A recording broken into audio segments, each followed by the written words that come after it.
Anupama serial के ऐसे daily updates के लिए टीवी डेली कहानी को सब्सक्राइब करना ना भूलें और बेल आइकन दबाना बिल्कुल भी मत भूलें, क्योंकि यहाँ मिलती है अनुपमा की कहानी रोज नए अंदाज में। आज के एपिसोड की शुरुआत होती है एक तनावपूर्ण माहौल से, जहां मोतीबा राही की डांस एकेडमी का सामान बाहर फेंक रही होती है। राही उन्हें रोकने की कोशिश करती है, लेकिन मोतीबा गुस्से में कहती है, क्या चल रहा है इस घर में? जिस घर में तुम्हारे जैसी बहुएं हों, वहाँ सारी उम्र गुस्सा ही करना पड़ता है। राही उन्हें समझाने का प्रयास करती है, लेकिन मोतीबा शांत नहीं होती। तभी मोतीबा वहाँ पाखी को देख लेती है और उससे ब्यूटी पार्लर जाने को कहती है। फिर व्यंग्य करते हुए कहती है, मैं तो आ गई हूँ, अब बेटी भी कमर मटकाती हुई आ जाएगी, शर्म नहीं आती। इसके बाद राही से नाराज होकर कहती है, देखो राही, तुम्हें हमारी परवाह नहीं है। न माही से हमदर्दी है, न ख्याति की फिक्र, न शर्म है, न लिहाज, न संस्कार। क्या इसी को कहते हैं एक कुलवधू? चुप क्यों हो, बोलो। इसके बाद वह डांस एकेडमी की ओर देखती है और कहती है, अब देखती हूँ कैसे चलती है तुम्हारी डांस एकेडमी। यह कहकर वह एकेडमी का सारा सामान फेंकने लगती है और रजिस्टर भी जमीन पर पटक देती है। तभी राही रजिस्टर को संभालने लगती है। उसी समय प्रेम काका और राजा वहां आ जाते हैं। प्रेम परी को संभालता है। परी रजिस्टर बचाते हुए भावुक होकर कहती है, इसमें मेरे पॉप्स का नाम है, आप मुझे धक्का दे दीजिए, मैं सब कुछ सह लूंगी पर अपने पापा का अपमान नहीं। एक बेटी सब कुछ सह सकती है, लेकिन अपने पापा की बेइज्जती नहीं। प्रेम बीच में बोलते हुए मोतीबा से कहता है, आप इतना ओवररिएक्ट क्यों कर रही हैं मोतीबा? इन लोगों ने ऐसा क्या अपराध कर दिया? आपने जिद की थी कि मैं इस घर में आऊं ताकि आप मेरी पत्नी का अपमान करती रहें। इस परिवार में छोटे तो आदर करते हैं, पर बड़ों के पास प्यार कहाँ है? फिर काका भी नीतू के बारे में कहते हैं कि वह भी डांस करके कितनी खुश है। इस पर मोतीबा जवाब देती है, लेकिन ख्याति खुश नहीं है अनिल। मिता बोल पड़ती है, तो आपको सिर्फ एक ही बहू की खुशी की पड़ी है। भाभी आपकी बहू है, तो क्या मैं आपकी बहू नहीं हूँ? मुझे किस बात की सजा मिल रही है? इस पर प्रेम कहता है, सीधे होने की। परिवार उसी को दबाने की कोशिश करता है जो सीधा होता है। जो बात बात पर ड्रामा करे, उसे मनाने में सब लग जाते हैं। तभी ख्याति बीच में टोकते हुए राही से कहती है, यह लड़की और इसकी माँ हमारी खुशियों को तबाह कर चुकी है प्रेम। अब तो चैन से रोने भी नहीं दे रही।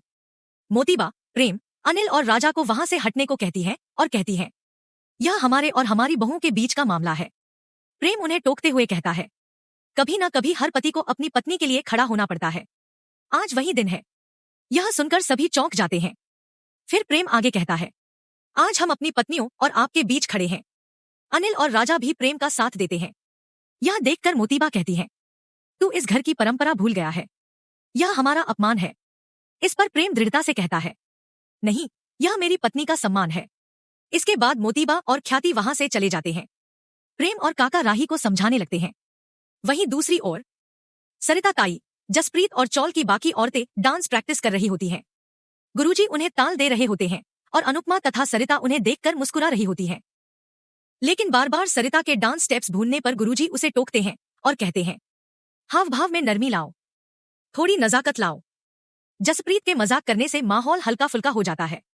फिर से डांस अभ्यास शुरू होता है। एक बार फिर सरिता से स्टेप्स गलत हो जाते हैं तो गुरुजी उसे डांटते हैं। चौल की बाकी महिलाएं भी उसे टोकने लगती हैं। इस पर अनुपमा सबको शांत कराते हुए कहती है, सरिता में लय है, रिदम है। उस दिन सत्यनारायण कथा में उसने कितना अच्छा प्रदर्शन किया था। डांस सीखने में समय लगता है, वो सीख जाएगी। इसके बाद डांस प्रैक्टिस दोबारा शुरू होती है। सरिता ताई परेशान होकर कहती है, मुझसे नहीं होगा। इस पर अनुपमा उसे समझाने लगती है और खुद डांस स्टेप्स दिखाने लगती है। यह देखकर सब उसकी ओर देखने लगते हैं और उससे पूछते हैं कि क्या वो डांस जानती है। अनुपमा साफ इनकार करते हुए कहती है, मैंने यह बस पंडित जी से सीखा है। फिर वह खुद को संभालते हुए मन ही मन कहती है, जिस रास्ते पर जाना ही नहीं, उस पर मुड़ना ही क्यों? तभी वहां रीता आती है और डांस प्रैक्टिस देख रही होती है। अनुपमा उससे बात करने जाती है, लेकिन तभी रीता की सांस आ जाती है और गुस्से में होती है। अनुपमा के टोकने पर वह कहती है, ना आगे कोई है ना पीछे, बस चली है औरतों को बिगाड़ने। उसका पति है, सास है, बच्चा है, फिर भी चली है औरतों को बिगाड़ने। रीता को डांटते हुए कहती है, उस दिन फंक्शन में नाचा था ना, अब अगले साल करना। और सरिता के पति को शराबी बताते हुए कहती है, उसे खुद का ध्यान नहीं है। यह सब सुनकर सरिता गुस्से में भर जाती है और रीता की सांस से भिड़ जाती है। यह देखकर सभी उन्हें रोकने की कोशिश करते हैं। सरिता कहती है, तुम मां बेटे ने इस बेचारी को 5 साल से मायके नहीं जाने दिया है। घर की नौकरानी को भी एक दिन की छुट्टी मिलती है। दोनों के बीच जोरदार बहस होने लगती है और माहौल गर्म हो जाता है। वहीं दूसरी ओर प्रार्थना बारिश में बस का इंतजार कर रही होती है। तभी अंश भीगता हुआ वहां आता है। दोनों आपस में बातें करने लगते हैं। यह सब गौतम अपनी गाड़ी से देख रहा होता है। वह खुद से कहता है, अब कोई शक नहीं कि यह बच्चा अंश का ही है। अब मैं ऐसा करूंगा कि रघु कोठारी अपनी बेटी का चेहरा तक न देख सके। वहीं दूसरी ओर प्रेम राही से पूछता है कि वह डांस प्रैक्टिस क्यों नहीं कर रही। तो राही उदासी में कहती है, डांस सही से नहीं हो पा रहा है। मैं सब कुछ सही करने की कोशिश कर रही हूँ, लेकिन कुछ भी ठीक नहीं हो रहा। सब कुछ गड़बड़ होता जा रहा है। पता नहीं मैं अपनी पहचान कब बना पाऊंगी। इस पर प्रेम उसे सलाह देता है कि अतीत का सामना करो और उसे अपनी माँ को ढूंढने के लिए कहता है। उनसे जाकर बात करो। यह सुनकर राही चौंक जाती है। वह कहती है, तुम मम्मी का इतना पक्ष क्यों ले रहे हो और मैं उन्हें कैसे ढूंढूं? फिर उसकी आंखें प्रेम की ओर तीखी हो जाती हैं और वह संदेह के स्वर में पूछती है, कहीं तुम मम्मी से मिले तो नहीं? क्या तुम उनके संपर्क में हो? जो कुछ भी तुम बोल रहे हो, क्या वो सब उन्हीं के कहने पर बोल रहे हो? क्या उन्होंने तुम पर दबाव डाला है? वह घबराकर प्रेम से कहती है, मुझे सच सच बताओ, मुंबई में क्या हुआ था? इस पर प्रेम हाथ में जवाब देता है तो राही उस पर सवालों की बौछार कर देती है।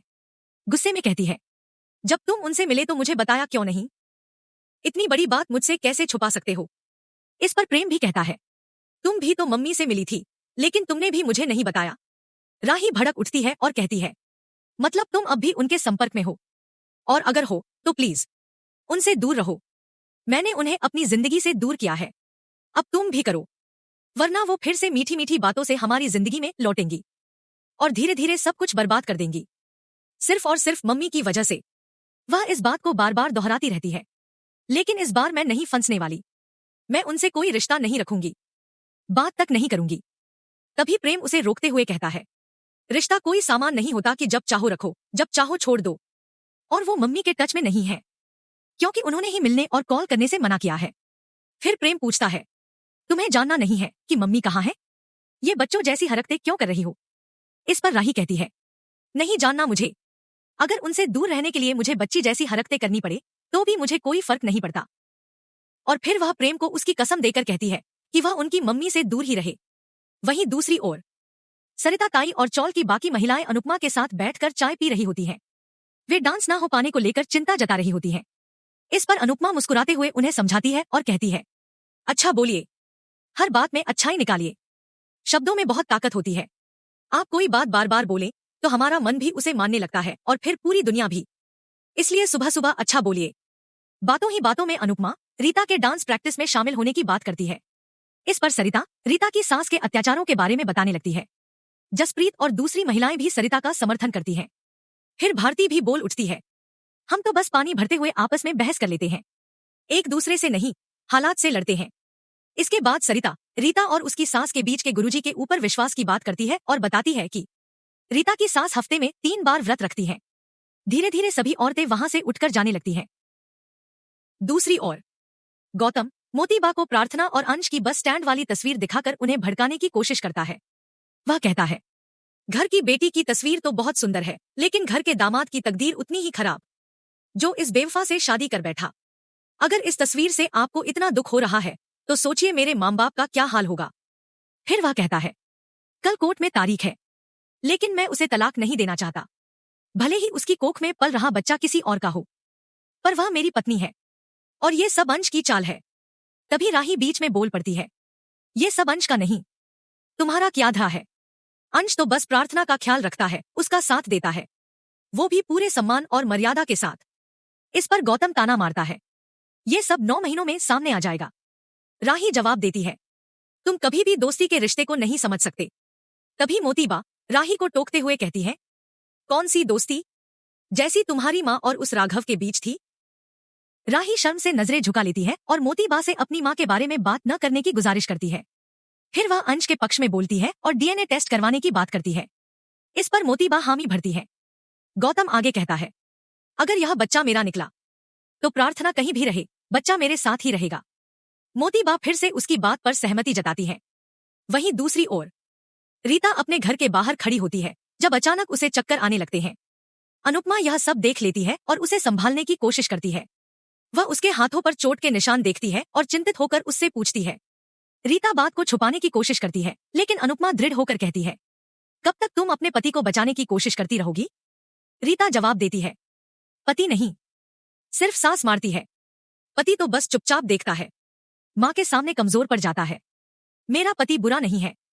फिर वो आगे कहती है, मेरे गुरुजी सब कुछ ठीक कर देंगे। इस पर अनुपमा गंभीर होकर कहती है, जब तक तुम खुद अपनी मदद नहीं करोगी, तब तक तुम्हारे गुरुजी कुछ नहीं कर पाएंगे। कम से कम पुलिस की झूठी धमकी तो दे सकती हो। रीता धीमे स्वर में कहती है, मेरे घरवाले बहुत गरीब हैं। फिर धीरे से मुस्कुराकर कहती है, मेरा पति तो बहुत अच्छा है ना, साल भर में एक बार घुमाने ले जाता है। अनुपमा तीखे स्वर में कहती है, हाँ, और साल भर बस खड़ा होकर देखता रहता है जब उसकी माँ तुम्हें मारती है। फिर वह आगे कहती है, तुम लोग अपने पतियों को बचाना बंद करो। इस पर रीता तमतमाकर जवाब देती है, नहीं, मेरा पति बहुत अच्छा है। कम से कम मारता तो नहीं है, घर का खर्च देता है, साल में एक बार हंसकर बात भी करता है। फिर वह आगे कहती है, पतियों को अपनी पत्नियों की इज्जत करनी चाहिए, उन्हें सुरक्षा देनी चाहिए। यह सुनकर अनुपमा की आंखें भर आती हैं, लेकिन रीता भड़क उठती है और कहती है, मुझे कुछ नहीं करना, जो करना है मेरे गुरुजी करेंगे। यह कहकर वह वहां से चली जाती है। अनुपमा अपने आप से कहती है, अब तेरे गुरुजी ही सब कुछ ठीक करेंगे। और यही एपिसोड समाप्त होता है। अगले एपिसोड में सरिता ताई को देवी का वास, माता आना हो जाता है और चौल की सभी महिलाएं उनका आशीर्वाद लेने आती हैं। रीता की सास भी वहां पहुंचती है और अपने बेटे की नौकरी के बारे में पूछती है। तब सरिता ताई उसे समझाती है और कहती है, अपनी बहू के सपनों को पूरा करने की जिम्मेदारी भी आपकी है। यह सुनकर उसकी सास उनकी बातों से प्रभावित हो जाती है। वहीं दूसरी ओर अनुपमा और उसकी डांस टीम अपने ग्रुप का नाम सोच रही होती है और वे नाम सुझाती है, डांस क्वींस। अनुपमा सीरियल के ऐसे डेली अपडेट्स के लिए टीवी डेली कहानी को सब्सक्राइब करना ना भूलें और बेल आइकन दबाना बिल्कुल भी मत भूलें, क्योंकि यहाँ मिलती है अनुपमा की कहानी रोज नए अंदाज में।